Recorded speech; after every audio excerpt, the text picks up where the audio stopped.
Hi guys!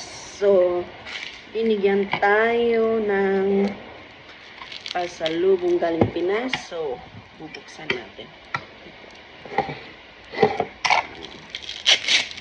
Grabe yung pagkarap nito guys.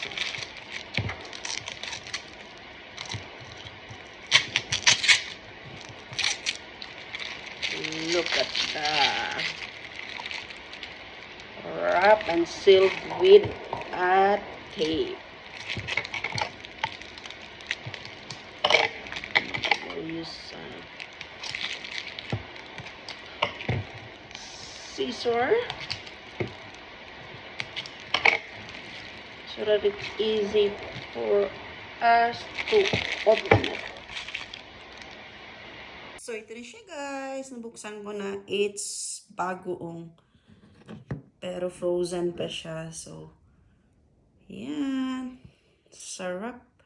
Thank you po. Fresh from Pinas. Mahal yan dito.